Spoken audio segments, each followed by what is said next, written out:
To follow on a different issue, Hmm. it's certainly fundamental in the platform that marriage is defined as between one man and one woman. And we've had what is close to a national referendum Right. on this issue as any other, 31 states, all of them deep red states, deep blue states, all of them supporting traditional marriage.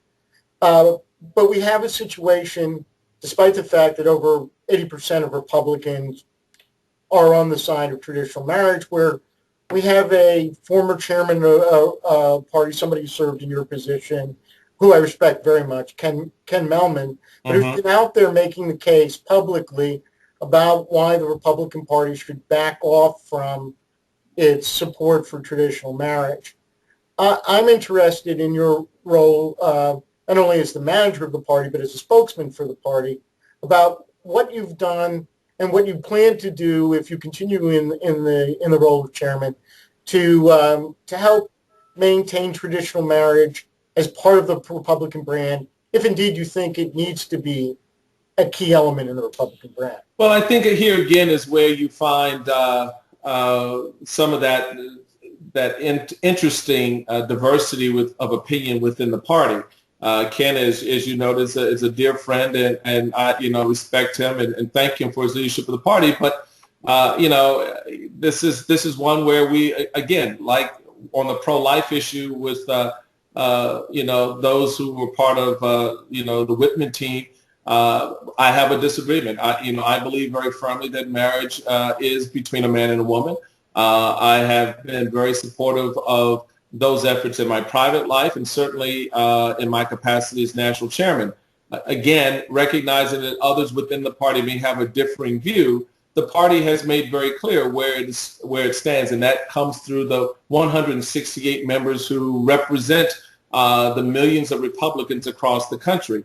So I think part of our responsibility going forward is to work with our leadership, particularly now that we have the House in the United States Congress. We've added seats to the Senate. But more importantly, we picked up governorships and state legislative seats around the country to the tune where we flipped now 21 state legislatures from Democrat to Republican. That's where the battle is going to be, my friend. That's where the organization and the strength of the party on this issue is going to have to show itself, standing in relationship and partnership with you and others in the movement to make very clear that this is a line that we want to draw. It is not one that people like to say is anti-gay. Absolutely not. But you can support the institution of marriage between a man and a woman as has been divined, if you will, over time. But doesn't mean that you are, somehow anti anyone or anything. You just feel very strongly about this issue, and that's the fight for us. I think you look at California, for example, that, for all the things people like to say about California, the people have a differing view when it comes to this question, and it's one that is, again, rooted in the traditional view of marriage. So I think that for us going forward, we'll look to the leadership in Washington, yes, for any legislative or federal efforts to address the issue of marriage between man and woman, traditional marriage, but most especially at the state level, where I think the battle is really going to be fought over the next couple of years. And we want to be in partnership with our state party, through our state party organizations, working with state legislative leadership to stand firmly and squarely behind the defense of marriage. I really appreciate your answer, and I think it really speaks well to your belief in the question. But I would disagree on this one point, which is the attack on the very law in California that you mentioned is one of the ways in which this issue is becoming nationalized. Oh, yeah. The federal courts are involved. And I'm curious as to specifically, in your role as chairman, the opportunities you get to speak on behalf of marriage and what opportunities you've taken and what opportunities you would seek out to be able to extend the branding, if you would, of the Republican Party platform's support of marriage out in the public domain? Well, let me address the first part of that this way. You and I are actually on the same page here. I did not want to give the inference that somehow one side of this fight is less important than the other or Right. less effective than the other.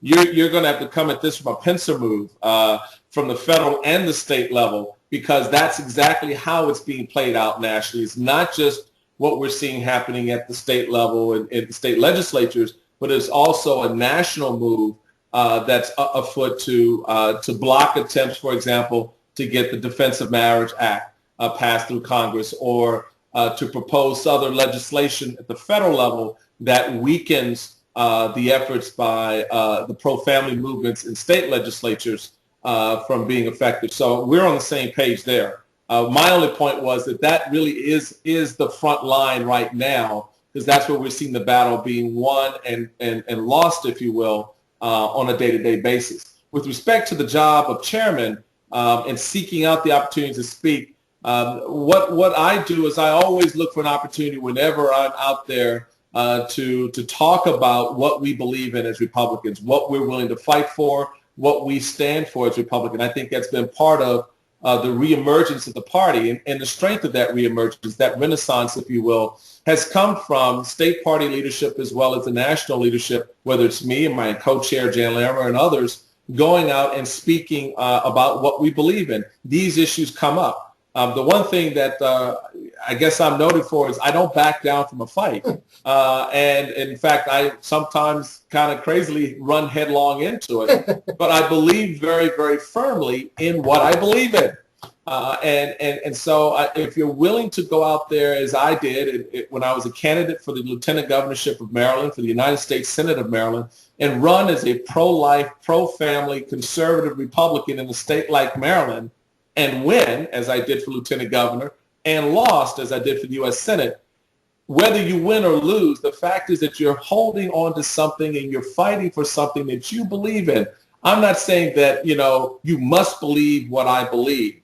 What I'm saying is I hope you understand what I believe. And in that understanding, you come to appreciate why I believe it. And maybe we can find some common ground so that we can begin to resolve this issue in favor of life, in favor of families and the pro-family movement. That's my motivation, not just as chairman, but as a private citizen. And I think it's one that in the movement we need to do more of, in going out and not being doctrinaire, but being embracing and showing our heart why we believe so strongly in the value of life in the womb, why we believe so strongly in the value of the family for that life in the womb. And I think that is the strength that we're going to need going forward in these battles, as we see from the left especially, an assault on life and assault on marriage, which are the foundations of everything we hold dear as a society.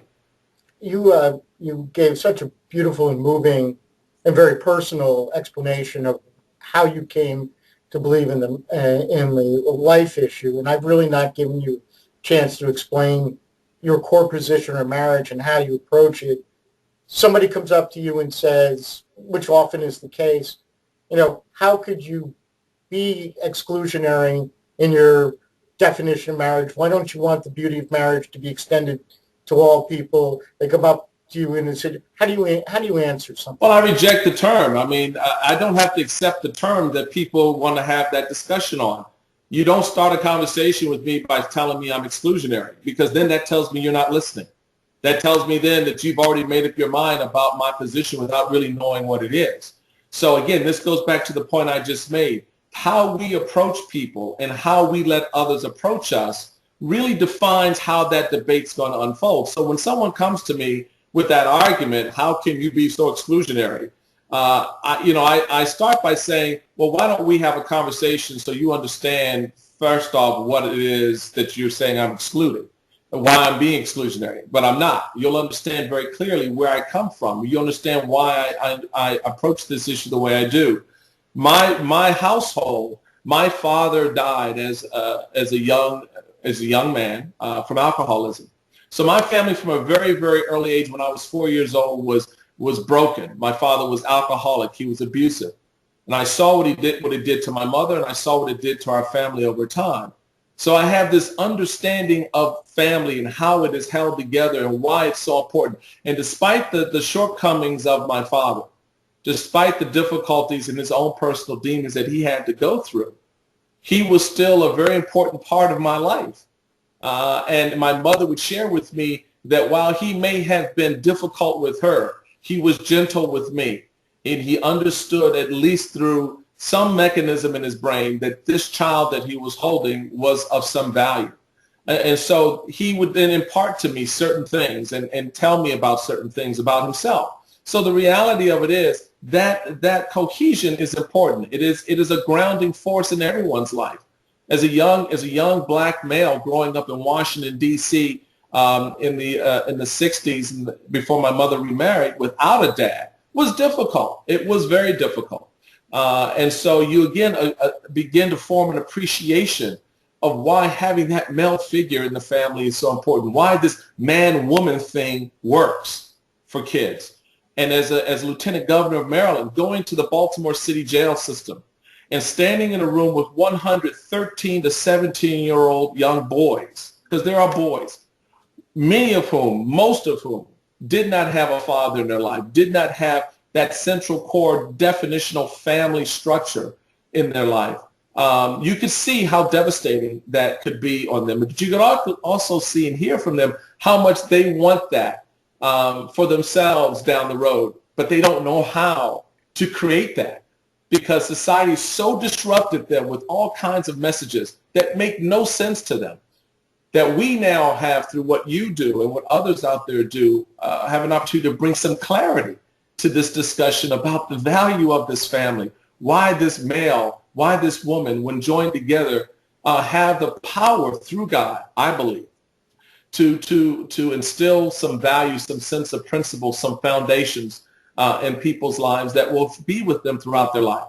So having come from an experience where that was broken for me, having watched it break for others as an adult, I understand and appreciate, I think, again, from a different perspective, why, the marriage of a man and a woman is so foundational to everything we do in our lives as children, as young adults, and as senior citizens. That's very comprehensive, and I really appreciate that. Let me just ask one simple yes/no question. Sure. To cap this off. If the federal courts were to strike down the California law and discover a federal right to gay marriage, in essence, would you fully stand behind the Republican platform's call for a federal marriage amendment? Oh, absolutely. Oh, without hesitation or doubt. In fact, we would partner with our leadership in the House and certainly our governors and leadership in state legislatures to create a very, very strong front line, if you will, on that issue. I can't, again, stress how important that is for how we will lead as a people and how we will see ourselves as a nation down the road. And again, it is not to the exclusion of anyone. It is not anti anyone or any group. It is just so fundamental and so foundational that I think that it needs to be protected. Thank you. Thank you, Mr. Chairman. And all the people watching now are wishing, I wish I have some questions I'd love to follow up with. We would be here till after the new year if we entertain that. But what they will do, however, is send their own comments to the folks voting on the chairmanship. So I really appreciate your passion and your time when you want to be with your family now. And thank you so much for joining us this week. Well, thank you. And I wish you all a very, very happy new year. We have a lot of work ahead of us, and we're going to need to stand united and stronger than ever before. This administration, I believe, has put this country on a very dangerous course, from don't ask, don't tell to what we see in healthcare. I think now we're going to have to come together in a way that we probably have never realized before, and I think it's going to be an important time for us. I couldn't agree more. And we'll get to talk a little bit more about this at the debate on Monday. So we'll see you then. All righty. Take care now. God bless. Thank you so much. Bye-bye. All right. Bye-bye. Bye.